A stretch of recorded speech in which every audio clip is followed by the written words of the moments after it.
tan i sign board lo oma a thel tlep maya a pui khop mai trong tai na mun theng ti khap tat ani ri hlau le zuk le muam ken lu mi pat mei chen na man e le in tu ken lu moi lo ta khosak ti ani a chua hnoya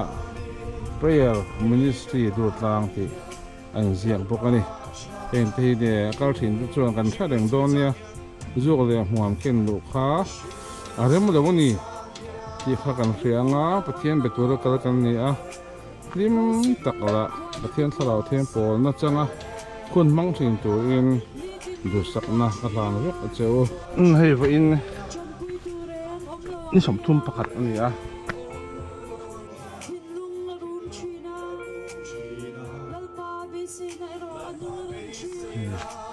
trong trai na hun ani a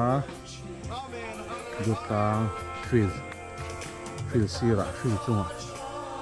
oma he pin tu ka thin lunga kal du a thin a om thek ma an kal china ngai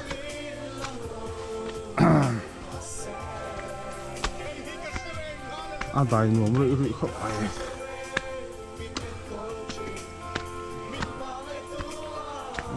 a van nuam em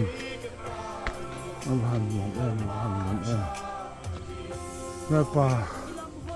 su a tha mong an nia pi het ani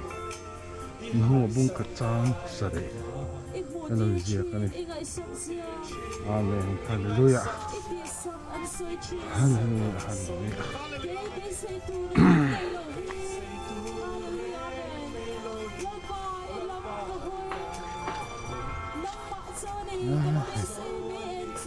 aban ro pui em aban nuam em cái Bible te nó đàn Bible hiến Bible phải hiểu mà những thế mấy Bible cũng lâu cũng Bible sẽ tổ lỗ mà đi because mình thắt tắc ngày ẩm bốc à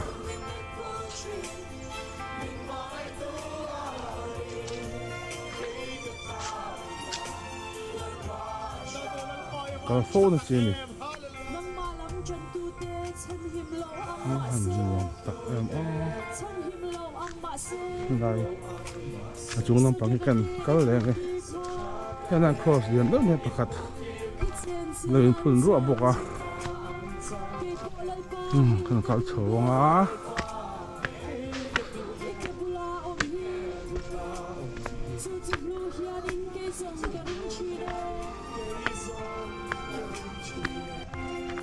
hằng aban ro pui em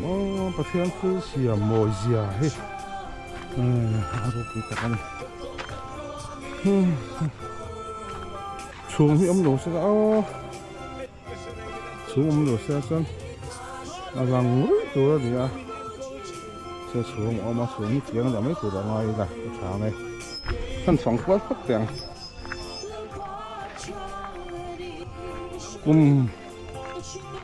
ni mà làm lockdown về lại trong ta có cờ lockdown về là trong đó cờ cái chắc năng lượng khá nhiều lại thì với nhỉ với July sum thum pakhat chắc thì sum hi pathum ang kal thei hi pathin chắc mà mình phải đầm nó mình phải chu ang kal thei chu cái này thì kha con suy này sẽ anh là thằng thua thà anh nuông mà thề nuông em bốc à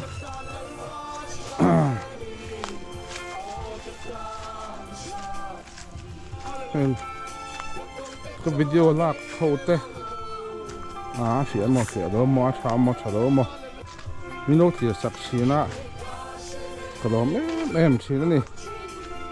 cái tuần đó chú bắt hiện rồi bây giờ sẽ thì cái đó rồi xí này cái trong trái nó po này bắt hiện rồi bây giờ sẽ cái tiền lông liền bớt xíu chú này nhóm đàn tổ chú phân pha chú là ama chú riêng là ama thì sẽ ăn đây cái trang của em sam sum thum là pasal trang ngà nè อาผ่านถักแอมโอ้อดีตไอ้นี่ขนมตาลตัวที่ตาป้าจูกันขายยังไงเร่นี่วิดีโอเราเทียบตัวเต้ยินนำสวนไล่หุ่นให้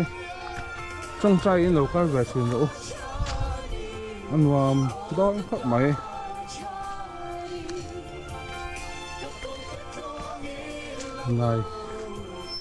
ไล่จงใจตัวบิ๊กเดี๋ยวนี้ก็ยังอ่ะอันนี้เล็กตัวอ่ะ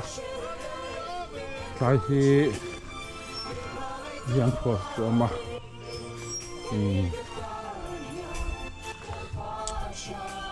ก็ต้องใช้งามมาปนนุก็วุ่นเจ้าเราก็เที่ยงเราปุ๋ยเลยตุกะอาเมนฮาเลลูยาจงใจพูดตรงนี้นี่จะหลังเลยสวยยังไงไล่ตรงใจนัดลางตรงนี้ดูดล้างอันผมพบมาให้นับปังกันพบไปอินดัดทะเลสวยยังไง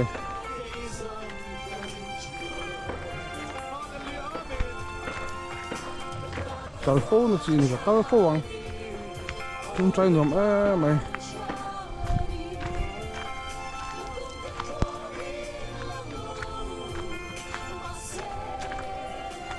ให้น้ำปังเดือดเลยละ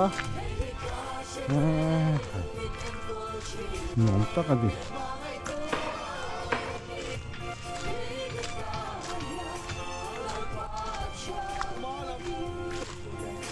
หุ่นพี่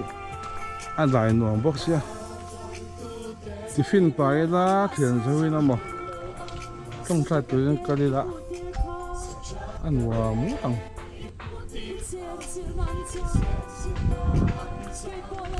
ข้างหลังควางตัวฟิลตรงที่ฐานเสียมผัดโดนนะอันเดียวเป็นเส้นตรงที่นายต้องใจส่วนหวานอันนี้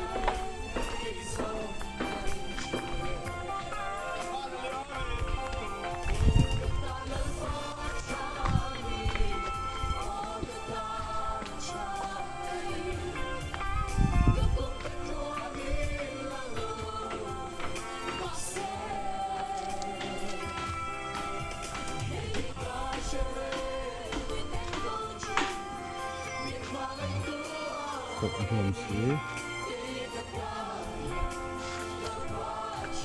เดี๋ยวต้อง